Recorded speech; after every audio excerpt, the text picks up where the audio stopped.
morning. I'm Herbert Loud, one of the elders here, and on behalf of our session and our pastor, Jim Mitchell, I'd like to welcome you all, those who are here with us in person, most of whom are without bulletins. We had trouble with the printer this morning, and we were only able to print about 10 copies, so if you... Oh, is it solved? It is solved, thanks. Are there more bulletins out there? Okay, so they'll probably bring some in and pass them around.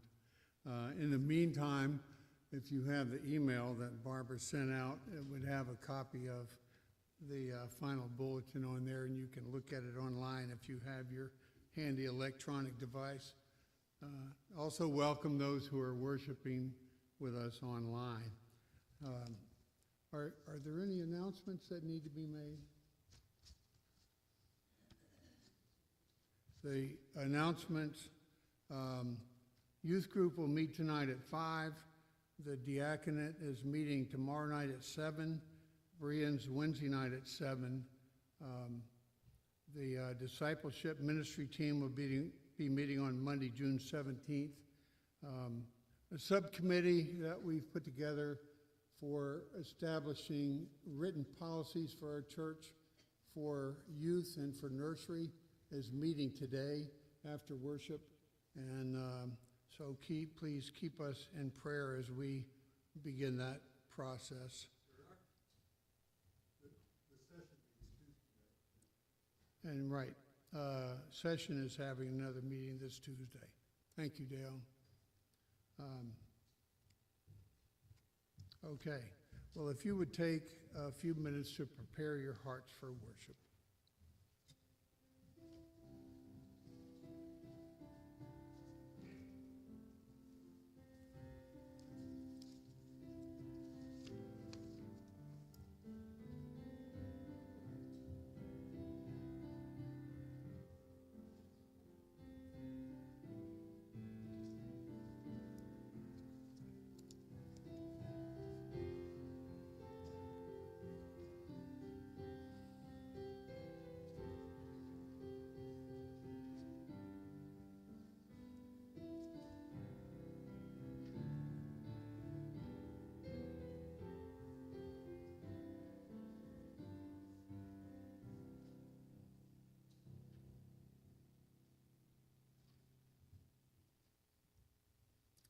Our call to worship this morning is taken from Psalm 62, and I'll be reading verses 5 through 8. Psalm 62, verses 5 through 8.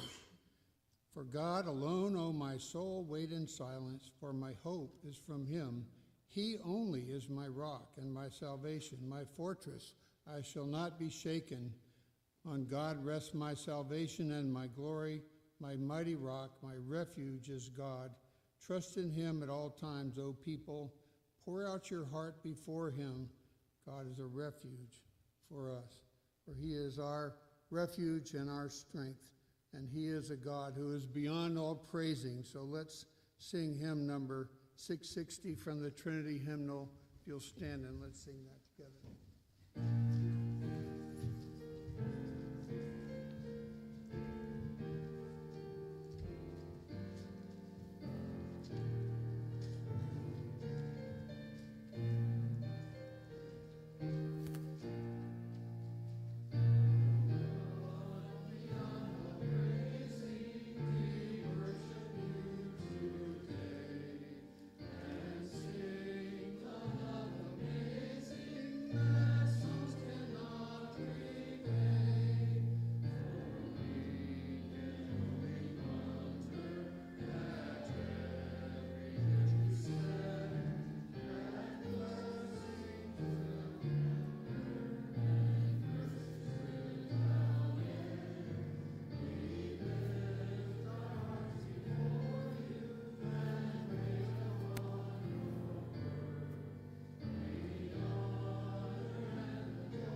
Let's pray. Heavenly Father, we would make a sacrifice of praise. Lord, we cannot put our hearts on your altar. We recognize that we cannot bring anything to justify ourselves before you, but that our justification is Christ, who has paid for our sins on the cross and who has given us his righteousness. In exchange for our sin, Lord, we come in his righteousness, and we come boldly before your throne, asking for your mercy and your peace and your grace. Holy Spirit, be with us today as we worship you and the Father and the Son, the Holy Trinity.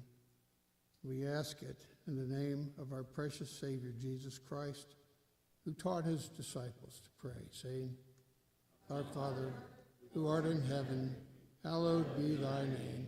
Thy kingdom come, thy will be done, on earth as it is in heaven.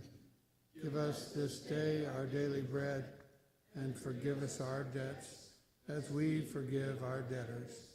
And lead us not into temptation, but deliver us from evil.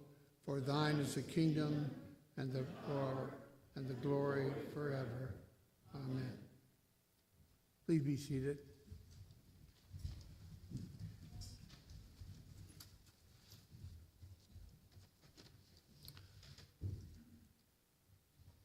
As we come before our Holy Father, we should confess our sin, and we have a confession of sin printed in the bulletin.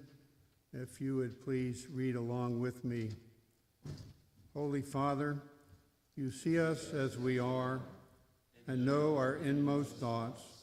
We confess that we are unworthy of your gracious care. We forget that all life comes from you and that to you all life returns. We have not sought to do your will with our whole hearts. We have not lived as grateful children, nor loved as Christ loved us. Apart from you, we are nothing. Only your grace can sustain us, Lord, in your mercy. Forgive us, heal us, and make us whole. Set us free from our sin and restore us to the joy of your salvation, now and forever. In Christ's name, amen. God loves us. He's faithful. He has removed our sins from us as far as the east is from the west. We have his assurance of pardon in John 3, verses 16 and 17. For God so loved the world that he gave his only Son, that whosoever believes in him should not perish but have eternal life. For God did not send his Son into the world to condemn the world, but in order that the world might be saved through him. Let's stand and make our confession of faith from the Apostles' Creed.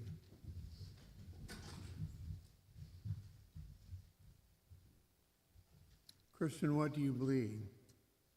I believe in God, the Father Almighty, maker of heaven and earth. I believe in Jesus Christ, his only Son, our Lord, who was conceived by the Holy Spirit and born of the Virgin Mary. He suffered under Pontius Pilate, was crucified, died, and was buried. He descended into hell. The third day he rose again from the dead. He ascended into heaven and is seated at the right hand of God the Father Almighty. From there he will come to judge the living and the dead. I believe in the Holy Spirit, the Holy Catholic Church, the communion of saints, the forgiveness of sins, the resurrection of the body, and the life everlasting. Amen. Please be seated. Will the children come forward for the children's sermon?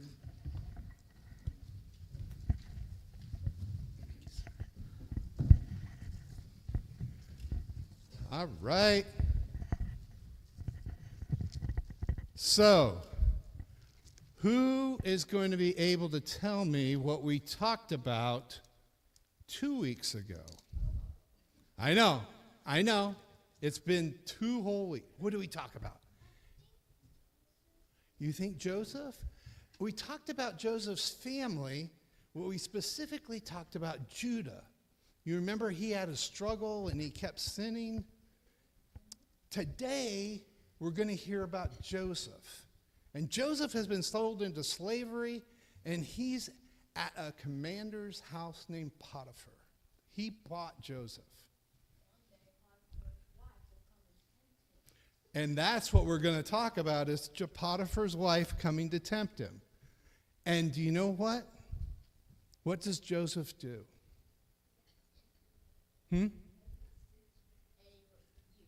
Yeah, and he refused, right? So he did what Judah did not do. And do you know what happened? Joseph ends up in jail. Now, it's going to be because God needed Joseph in that place at that time. This is because the famine was coming. So what I want you to do is I want you to listen to the scripture reading for Genesis 39 when Pastor Mitchell reads it, because there's a lot of things that happen in there, but Joseph's reliance is not on himself, but it's on his God. And they see his actions being because God is with him. Let's pray. Dear Heavenly Father, we do thank you that you love us so much that even though we are unable to do good in and of ourselves, you provided a way back to you through Christ. Father, we just pray that you would remind us to focus our attention on you and to be the Christians that you have called us to be. In Jesus' name we pray. Amen.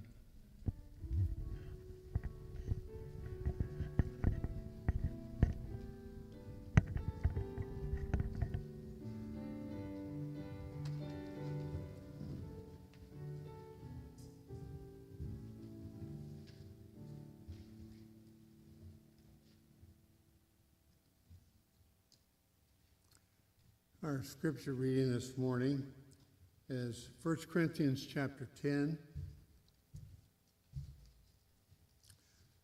And thus Paul is issuing a warning against idolatry to the Corinthian church. And I invite you to follow along in your copy of God's Word. 1 Corinthians chapter 10. I want you to know, brothers, that our fathers were all under the cloud, and all passed through the sea, and all were baptized into Moses in the cloud and in the sea, and all ate the same spiritual food, and all drank the same spiritual drink, for they drank from the spiritual rock that followed them, and the rock was Christ. Nevertheless, with most of them God was not pleased, for they were overthrown in the wilderness. Now these things took place as examples for us, that we might not desire evil as they did. Do not be idolaters, as some of them were. As it is written, the people sat down to eat and drink and rose up to play. We must not indulge in sexual immorality, as some of them did, and 23,000 fell in a single day. We must not put Christ to the test, as some of them did and were destroyed by serpents, nor grumble, as some of them did, and were destroyed by the destroyer. Now these things happened to them as an example, but they were written down for our instruction, on whom the end of the ages has come. Therefore let anyone who thinks he stands take heed lest he fall. No temptation has overtaken you that is not common to man. God is faithful, and he will not let you be tempted beyond your ability, but with the temptation, he will also provide the way of escape, that you may be able to endure it. Therefore, my beloved, flee from idolatry.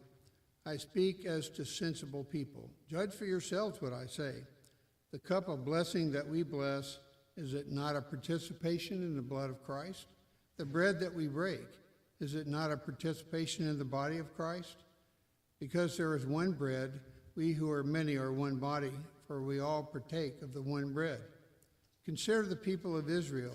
Are not those who eat the sacrifices participants in the altar? What do I imply then? that food offered to idols is anything, or that an idol is anything? No, I imply that what pagans sacrifice they offer to demons and not to God. I do not want you to be participants with demons. You cannot drink the cup of the Lord and the cup of demons. You cannot partake of the table of the Lord and the table of demons. Shall we provoke the Lord to jealousy?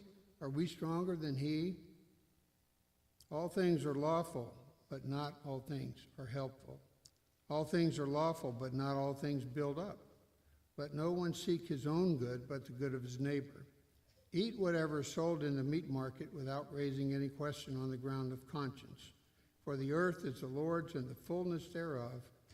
If one of the unbelievers invites you to dinner and you are disposed to go, eat whatever is set before you without raising any question on the ground of conscience.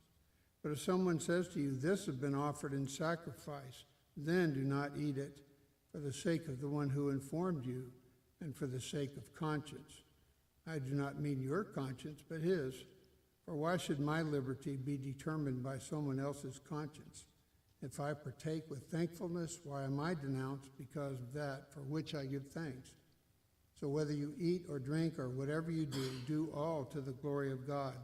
Give no offense to Jews or to Greeks or to the church of God, just as I try to please everyone in everything I do, not seeking my own advantage, but that of many, that they may be saved. The word of God.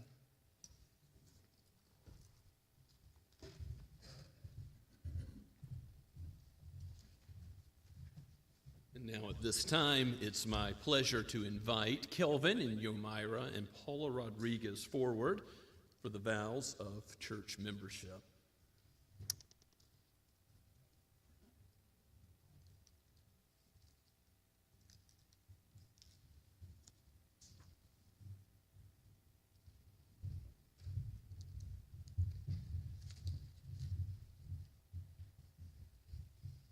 God has been so good in leading your family to us. We know that in his providence, y'all were attending Shem Creek, our sister church, and they were gracious enough to say, did you know there's a church with the same doctrines and beliefs that's close to your home? And so we're very grateful for uniting together to serve the glory of God. That is our purpose, our call in life as one body with different gifts, with different talents, with different abilities, but the same faith. And it's that faith that these questions concern. And the first four relate to the faith in Christ and the gospel and the direct implications from that. And the last three questions relate to that life as a body together. So I'll ask you to respond in unison to these vows as I read them. Do you confess that you are a sinner in the sight of God, that you deserve his punishment, and that you are unable to save yourself, and that you are without hope of salvation except for God's love and mercy? Do you? And do you believe in the Lord Jesus Christ as the Son of God and the Savior of sinners? And do you receive and trust in him alone for your salvation? Do you? And do you accept the Bible, comprised of the Old and New Testaments, as the written Word of God, and that it is the only perfect rule of faith in how to live? Do you? Do you promise to trust in the guidance and strength of the Holy Spirit so that you can live all of life as a Christian, following the example set by Jesus Christ? And do you promise to exercise faithful stewardship of God's resources entrusted to you for the furtherance of God's kingdom and purposes? Do you? And do you accept that the doctrines and principles of the standards of the Associate Reformed Presbyterian Church are founded upon the Scriptures? And finally, in loving obedience, do you submit yourself to the government and discipline of this church, promising to seek the peace, purity, and prosperity of this congregation as long as you were a member of it? Do you? Amen. And at this time, I would like to ask you, the members of the congregation, if you also would vow to walk in Christian unity to seek the peace, purity, and prosperity of this congregation under the one great King and head of the church, the Lord Jesus Christ. Would you signify that now by standing? Let us pray together. O Lord, you are good, and you watch over your flock with a perfect shepherding care. We pray that you would bless Kelvin and Yomira and Paula Rodriguez, that you would bond them to us in Christian love and unity so that your name would be glorified. We pray that our neighbors in Somerville would hear the gospel and be taught the truth, sanctified in your word as you build your church, for you do this by your mighty power, O Holy Spirit, as you use your written word. We thank you for it, and we pray for all the days ahead that you might minister to all in this body, particularly to Kelvin, Yomira, and Paula, as you sanctify them by your word, as you lead them as the good shepherd of the sheep all the way home. Lord, may your name be praised in all. We ask this in Christ's holy name. Amen. Thank you very much. Welcome.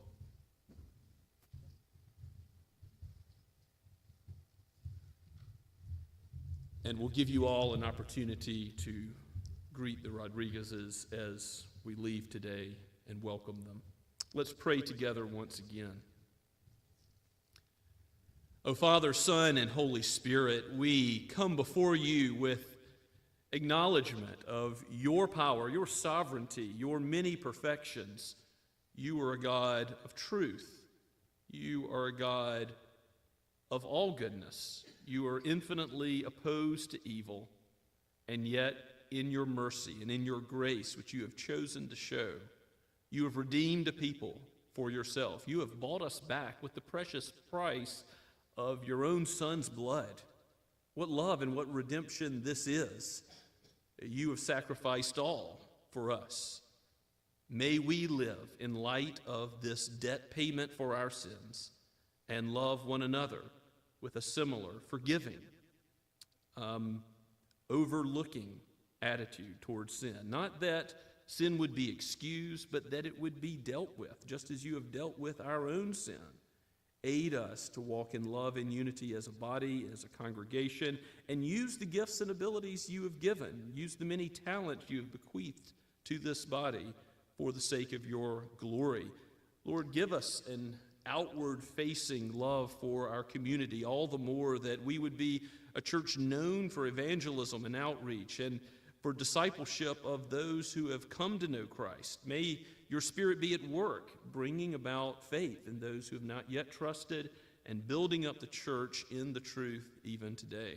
We pray that you would use your word of truth to build up marriages in this church and protect them from the onslaught of the evil one, that you might reign in the raising of godly offspring. We think of all those children that were just seated on the front row and ask for them to be protected from the evil one and from their own fleshly appetites. Lord, sanctify them in the truth, that you would make them more and more all their days to follow you, O Lord Jesus, and to know your law and to do it and to be repenting of sin all the way until you call us home, when we will face sin no more. For that great day is coming. There will be a new heaven and a new earth, and there will be freedom from the struggle we have with temptation.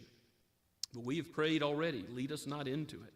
And Lord, we pray that you would protect us when you see fit to give us trials and opportunities to glorify you in the midst of difficulty.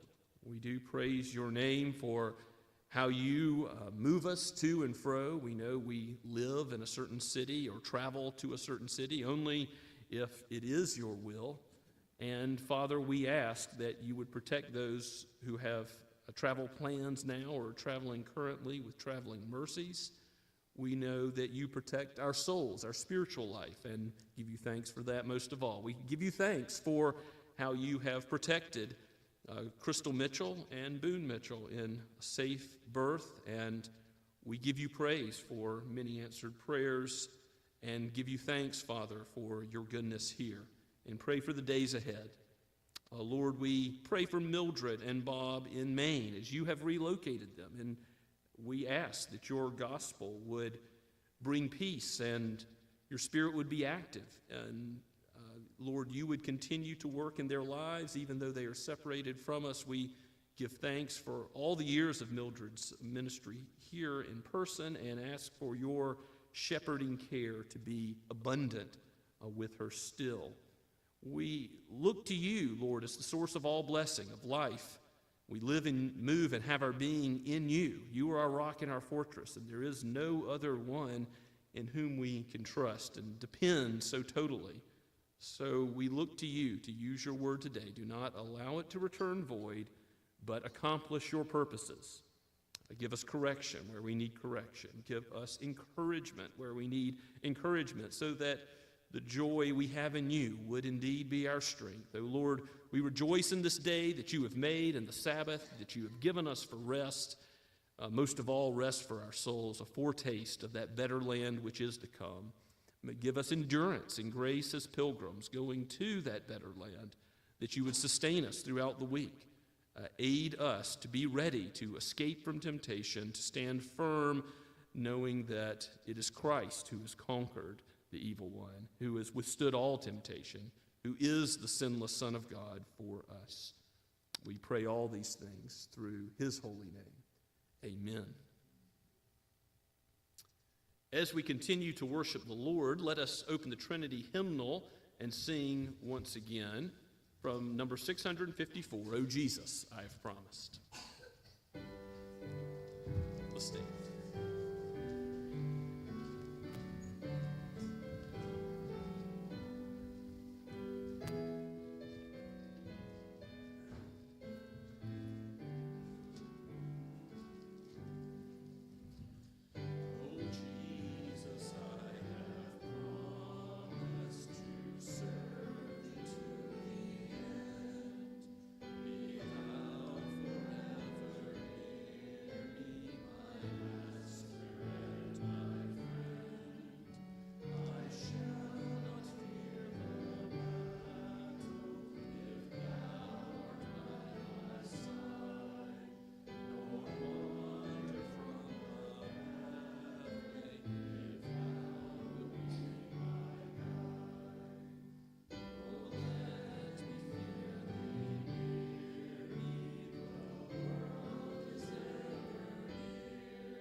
Let us pray together. Heavenly, most gracious Father, we thank you for all of the blessings you bestow on us each and every day. And we know that you are the provider of all things good and true. We ask that you accept these gracious tithes and offerings, that they would be of service to you and furtherance of your kingdom, and that they be a blessing to all of us. And we ask all these things in Jesus' name. Amen.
Please be seated and take your copy of God's Word, or feel free to get one on the table in the back there. If you need a physical copy of God's Word, be glad to bring it to you.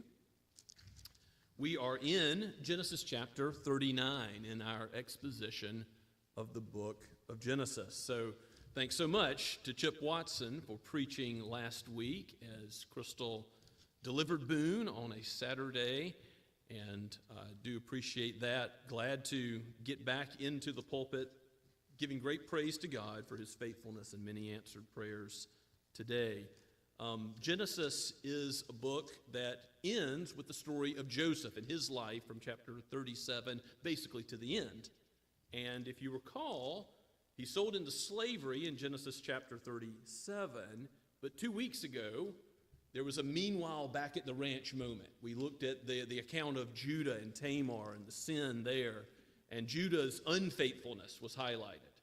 Well, Joseph is going to stand in stark contrast to that as we see temptation come to him in a setting where he is very vulnerable, as he's going to be whisked away to Egypt, brought into this polytheistic environment where there's morning sacrifices of praise given to Ra with hymns every time the sun rises. Pharaoh's thought to be the very embodiment of divinity, and there's many other gods as well. Idols worshipped, bathed, cared for in each home.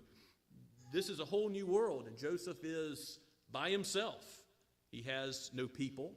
He's been sold into slavery, betrayed by his family. He has no affection and love from his father. He is by himself and lonely, surely. He is vulnerable, but God is with him. God is his shepherd, and goodness and mercy follow him.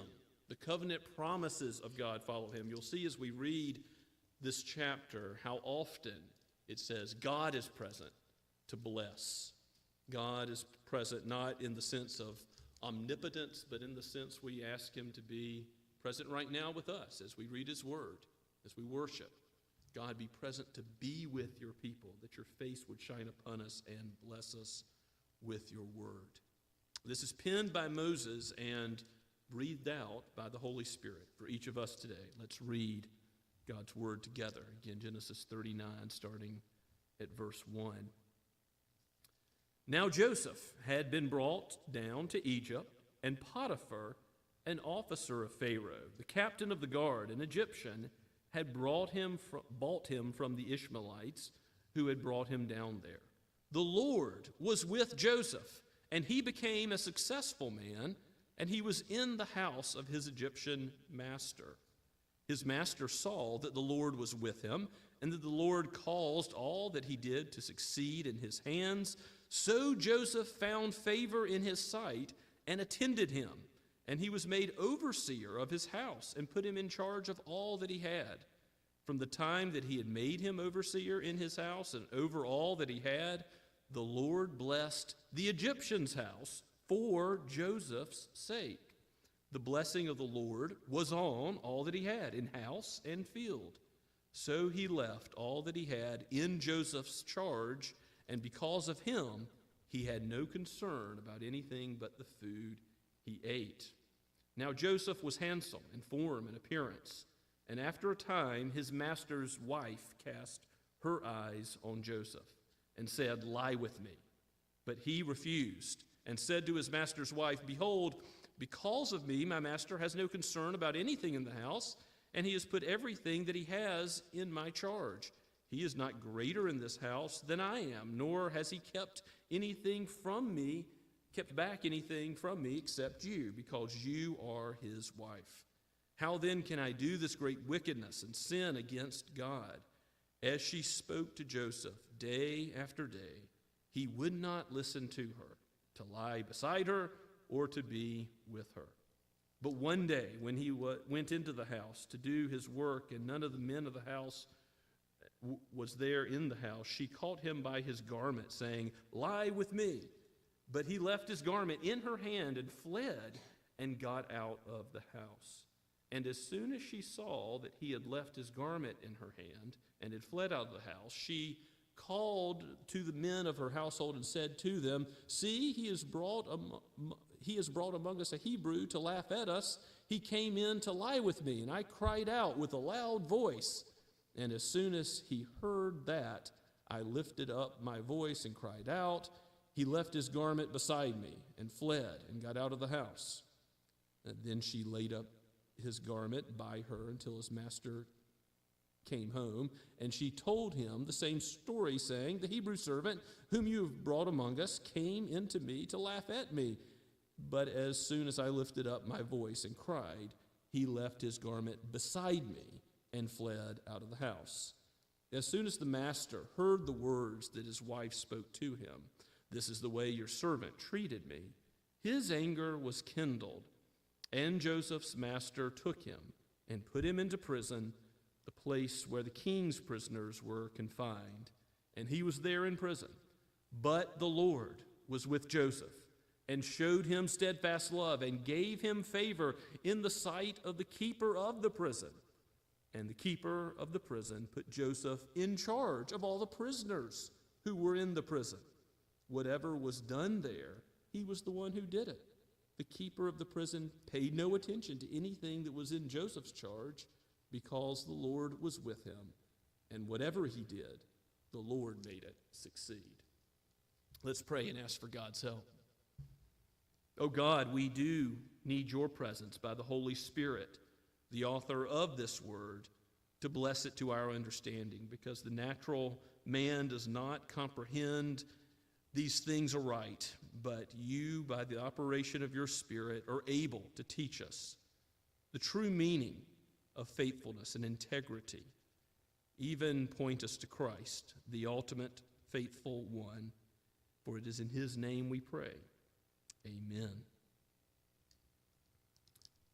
So the situation in Egypt, where Joseph finds himself, a polytheistic culture. He's under Potiphar as a servant. He's a bought man. He has been paid for, and he serves as a slave to him. This may have involved some difficult moments. We don't know for sure, but Joseph had to learn a new language.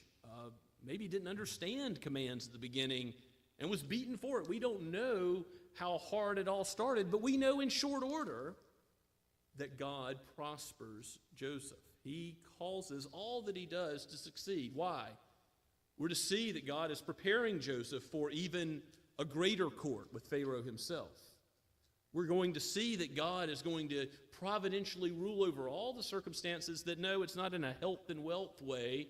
And Joseph is going to have opportunities in the trials to glorify God and be sanctified, even as things are very difficult.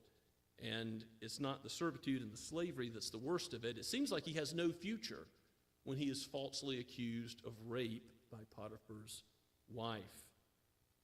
This is the story of how God uses his saints. Any Christian that you study, any biography of any great pastor or missionary that you read will have stories of trial and difficulty along the way. I know this is true of all of our lives. When those difficulties come into a marriage, when they come when you're raising children, when they come in the workplace, perhaps even temptation like Joseph faced, the temptation of the flesh to commit sexual immorality. How do you respond? Again, Joseph is in contrast to Judah and Reuben previously, but ultimately who does Joseph point us towards? The ultimate temptation overcomer, the Lord Jesus Christ, who withstood all the temptations of Satan in the wilderness with perfection and relied on the Word of God. Joseph is a type of Christ, but it's important to see he is a human being. He is one who did what 1 Corinthians 10:13 says we always may do when temptation is presented. He stands firm and he resists. He flees from temptation and he abides in the Word of God by the Spirit of God. Go back with me to verse 2 as we see the situation with Joseph in Potiphar's house. that first assurance is given. The Lord, notice it's capital, L-O-R-D, his covenant name, Yahweh. God, the one whose covenant love is unbreakable. He will never leave or forsake his people, even when they're taken to a far country like Joseph, even when they're all alone. God is with Joseph. He is the great I am, the one who was and is to come, and he is the one who causes Joseph to become a successful man. Again, not in a worldly sense, but Potiphar definitely sees the prosperity because it wasn't just related to house and field, but it was related to his house and field.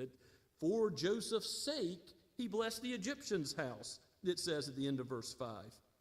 And Joseph finding favor in Potiphar's sight is ultimately because God causes the success again and again.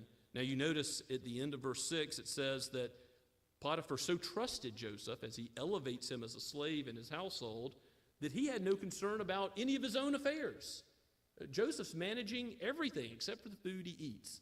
And the baker, the cupbearer, these are close positions that we'll see in the next chapter. The Egyptians want to make sure, the kings, the pharaohs want to make sure they're not poisoned. So concern over food, it might be related to that. Also in chapter 43, verse 32, you can read about it being an abomination for the Egyptians to sit down and eat with Hebrews.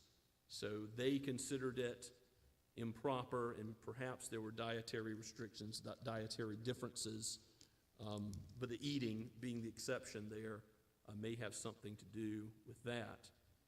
Now we're told at the end of verse 6 what the problem is for Joseph straight away.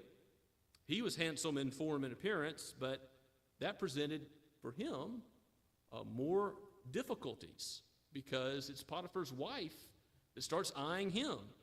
After a time, she casts her eyes on Joseph and says, "Lie with me." A brazen, short summary of her proposition. "Lie with me, Joseph." What does he do? He refused. He didn't hem and haw. He didn't think about it. He knew exactly what God required. Remember, we're going back to Genesis chapter 2 and the marriage between one man and one woman. The standard, yes, you have polygamy. You have all sorts of ways that Judah and Reuben and others have broken that standard. But here, Joseph is upholding it. It's true that the Egyptians looked down on adultery. They frowned upon adultery. It was the case that if you committed adultery in Egypt, you would very well be in danger of your life being taken by a jealous husband. It may or may not have been a state-sanctioned penalty. Commentators are different on this point, but nevertheless, his life would have been in danger based on what we're going to see, that she cries out rape and ultimately being thrown in prison. Maybe Potiphar, trusting Joseph so much, or his anger is kindled, but he still doesn't give the harshest sort of penalty that he could have given to him, given the situation. He doesn't simply go and kill him. God's providence again. God is protecting Joseph in the midst of these difficulties. So Joseph's refusal, if you'll look at verse 8, warrants our attention. He says, "Behold, because of me, my master has no concern about anything in the house, but he's put everything in my charge. He's not greater in this house than I am. He has not kept back anything from me except you." So look at his first line of reasoning with Potiphar's wife. He says, look, I've been given the trust to manage all these things, and instead of like Adam and Eve in the garden, longing for and lusting for the one thing they couldn't have, Joseph says, look, I understand that you are off limits, and I respect that. I am trusted by the master, and so I want to use that trust in a way that he approves of. And he's not longing for the forbidden fruit. And he says, ultimately, how then can I do this great wickedness and sin against God? David, a man after God's own heart, sins in this way. He commits adultery with Bathsheba, and later he will say in Psalm 51, against you and you only have I sinned, because the sin was against another human being. It is horizontal. It's a sin against the one with whom the adultery is committed. It's a sin against the spouse of that person. It affects so many others. It causes so much trouble, and yet it's not ultimately a sin against other human beings. It's a sin against God himself, and that is first and foremost in Joseph's mind. He lives before the face of God. God has blessed him. God's shepherding care has followed him to this far country, and he still knows and has faith in and trusts in this God. And so he is witnessing to the truth of the living God in an Egyptian world where God is not served or worshiped or known. And yet the temptation continues, we see in verse 10. She speaks to Joseph day after day, and he will not listen to her. He doesn't alter his response, but she keeps coming to him. And maybe you face something like this, whether it's this temptation or another that keeps coming up again and again in the workplace or in some other situation. You see the same temptation to sin. And again, Joseph was a young man. He's lonely. He's disconnected. He might have easily thought, well, no one will ever know. But he is resolute to do what pleases the Lord.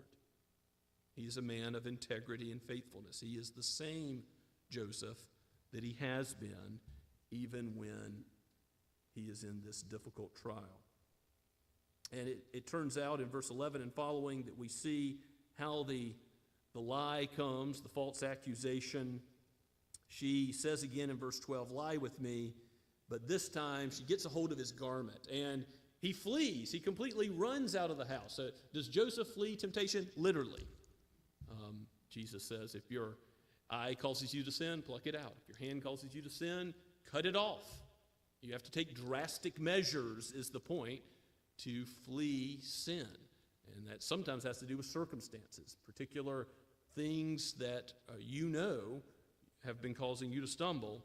You deal with the circumstances as well. And Joseph, at this point, leaves the house because he knows he's getting into trouble as she continues down this road.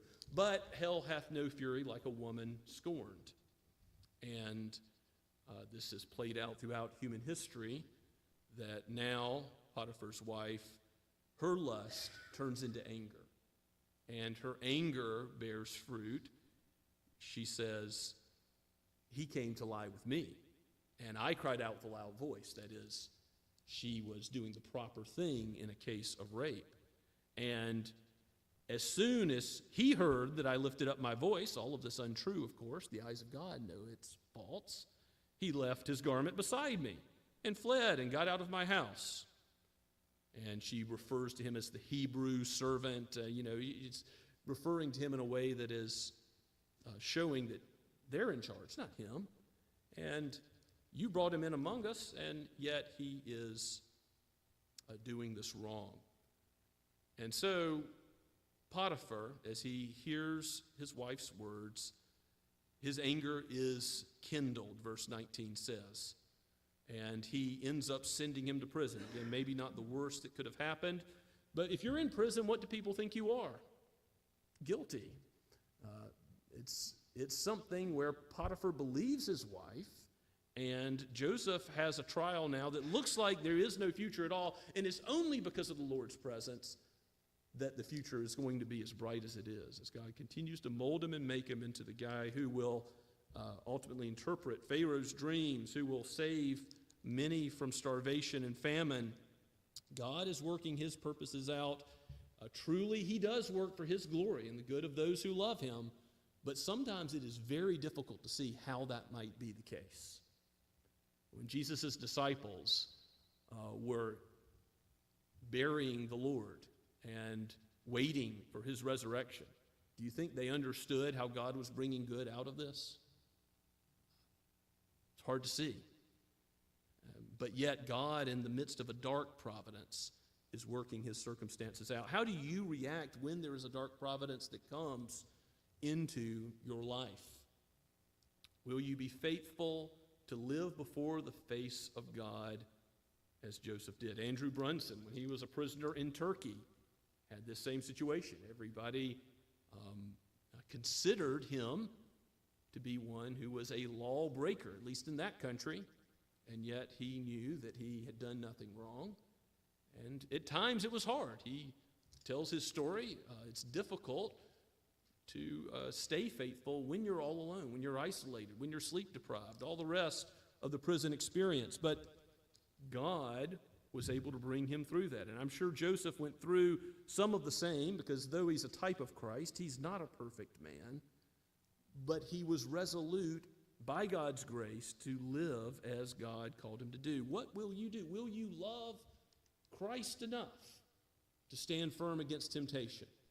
When the Apostle Paul writes in Ephesians chapter 6 about servants who live to please the Lord and not just give eye service for their master, you know who he was thinking about ultimately as the perfect servant?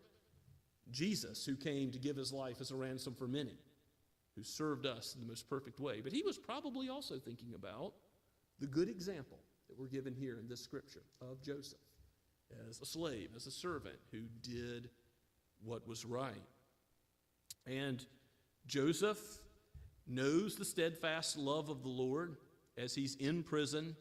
The Lord was with Joseph, verse 21 says, the Lord was with Joseph and showed him steadfast love, hesed, covenant love, and gave him favor in the sight of the keeper of the prison. May the Lord bless you and keep you. May the Lord be gracious to you and cause his face to shine upon you. May the Lord lift up his countenance upon you and bring you his peace. That's the Aaronic benediction, also recorded in the Mosaic Pentateuch, the Torah, and that is the sense of favor that Joseph ultimately has. Again, the health and wealth preachers can keep that heresy that God only blesses in ways that are physical and prosperous. No, the chief way God blessed Joseph was not any of that, though God did give blessing to house and field. It's that God blessed Joseph spiritually. He had peace, even in the midst of trial. He had joy, even though he had to face something difficult and go through it, trusting in God to be with him and walk him through the valley of the shadow of death. Goodness and mercy did follow him wherever he went, and ultimately he will be led to the Lord forever. As Joseph ends this chapter in prison, we might think we're nearing the end of the story, but God still has so much more to do as he points towards the formation of Israel, the salvation, the redemption of Israel. Of course, what's going to ultimately happen in Egypt is God's going to set free not just one slave, but all his people from slavery in the hand of the Egyptians. Not just overturn Pharaoh and false gods and idolatry, but show that he is far more powerful than any Pharaoh or Ra, the sun god, or anybody else. Potiphar's very name means given by Ra or dedicated to Ra. So God is going to show in the outworking of these 5 books of Moses that he is sovereign. He is at work building his church. And take confidence and comfort in that. As we come to the table, the Lord Jesus Christ gives us both the word and the sacrament. The Lord's Supper is given for our benefit so that we know with a confidence, a certainty that we belong to Jesus and Jesus is ours. So whatever we do go through, if you're going through something now or you will go through a challenge in the future, you will see it as an opportunity to glorify God, as an opportunity to, by God's grace, be faithful in a hard thing for his name's sake. Let's pray together. Oh Lord, your word is good, and you are good to your children. You have given us both your word and what we are about to see and taste and touch with our very hands and with our mouths. Lord, you have given us all of this so that we might know your covenant love that is unbreakable, that men can do nothing to cast asunder. We thank you, Father, for your faithfulness. We know that our faithfulness wavers, but yours never changes. We thank you for the faithful Son, the Lord Jesus, the servant of servants, and pray this in his holy name. Amen. And as we come to the table to consider Christ, we will sing, first of all, verses 1 or 2 of Blue Book, page 39, Yet Not I, but Through Christ in Me. Let's stand.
Please be seated.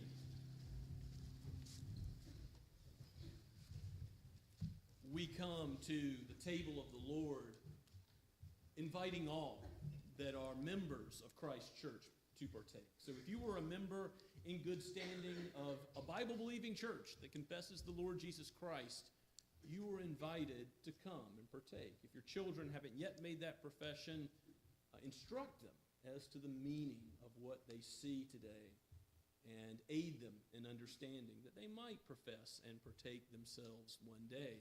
If you don't yet know the Lord Jesus Christ savingly, let the elements pass, but don't let the opportunity pass to see the gospel of salvation by grace, the covenant love of the Lord for those he calls to faith, that he might call you to the same faith. As we normally read from 1 Corinthians chapter 11, the words of institution that Paul records. It's the most detailed set of words that we have regarding the Lord's Supper. I thought today I would read from Luke. Luke is almost as detailed in chapter 22. And importantly, Luke records how God providentially works even in Judas betraying Christ, even in the difficulties, the evils that come, just like in Joseph's life. God is providentially working his purposes out. He determined everything that happened about Jesus' crucifixion and death, and yes, resurrection for our sake. This is Luke 22, beginning at verse 14. When the hour came, he, that is Jesus, reclined at table, and the apostles with him. And he said to them, I have earnestly desired to eat this Passover with you before I suffer. For I tell you that I will not eat of it until it is fulfilled in the kingdom of God. And he took a cup, and when he had given thanks, he said, Take this and divide it amongst yourselves. For I tell you that from now on I will not drink of the fruit of the vine until the kingdom of God comes. And he took bread, and when he had given thanks, he broke it and gave it to them, saying, This is my body, which is given for you. Do this in remembrance of me. And likewise the cup, after they had eaten, saying, This cup that is poured out for you is the new covenant in my blood. But behold, the hand of him who betrays me is with me on the table. For the Son of Man goes, as it has been determined, but woe to that man by whom he is betrayed. And then they began to question one another which of them it would be who was going to do this. So you see the providence of God, even in the betrayal of the Son. What an evil thing that Judas was held accountable for as the son of perdition. But at the same time, God was working his good purposes out even through the evil actions of men. They meant it for evil, but God meant it for good. True in Genesis and true at the cross. God has accomplished salvation, and no man could thwart his plan. No evil being, not even Satan himself, who must ask permission to do anything at all. This is the table of the Lord because God has provided the salvation in it. Let's pray together. Oh, Father, we pray that you would bless these common elements to a holy use, that we might be faithful in the small things, and that you would give us integrity and increase our responsibility, just as you did, Joseph, to reach our neighbors, to reach our family, to reach the world for the lost. For your sake, we do seek the salvation of those who do not know Christ. But also, Lord, build up your children in the truth. Use your word today mightily that we might understand our own sin as an offense to you, repent of it, and look to you for sanctifying grace, knowing that you will lead us all the way home. For we pray it in Jesus' name. Amen. Amen.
Jesus Christ called himself the bread of life. Why?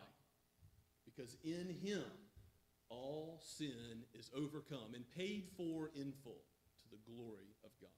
Eat and be thankful.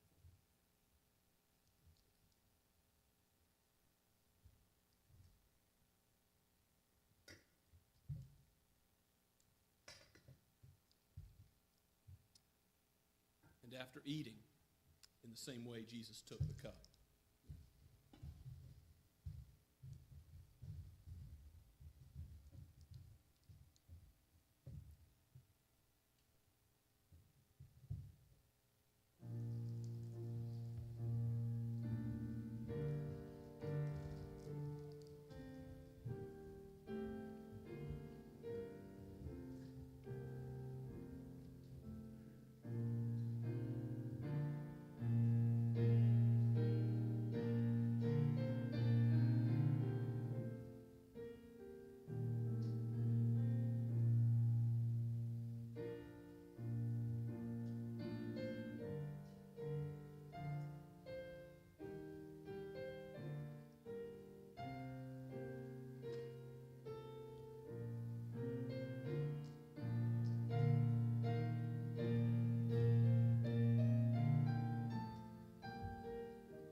What sacrifice does God call us to? He has sacrificed his beloved Son for us. He is the definition of integrity. For us to sacrifice our fleshly desires, to follow his word, to do what he has called us to do, even though there are difficult consequences. Jesus went all the way to the point of shedding blood and undergoing the wrath of God for us. May we follow after him. Let us drink and be thankful.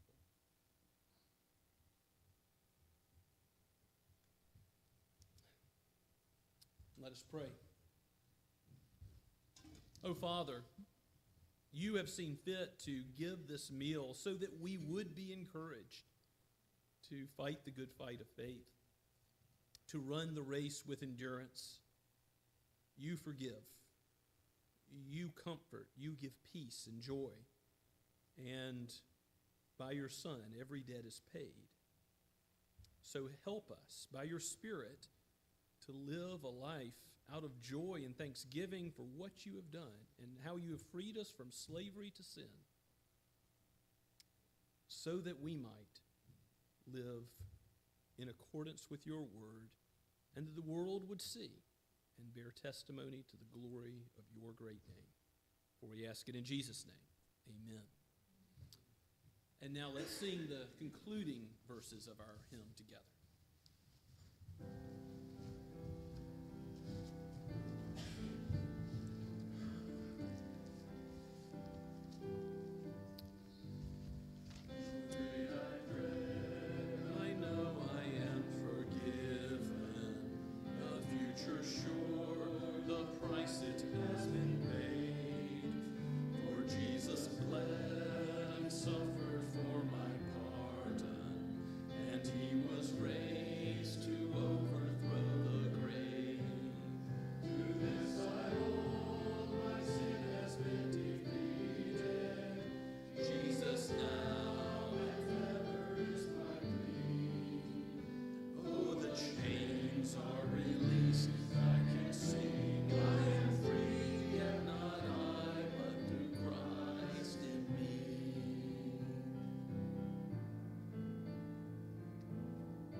Now to him who is able to keep you from stumbling and to present you blameless before the presence of his glory with great joy, to the only God, our Savior, through Jesus Christ, be glory, majesty, dominion, and authority before all time, and now and forever. Amen and amen. Amen.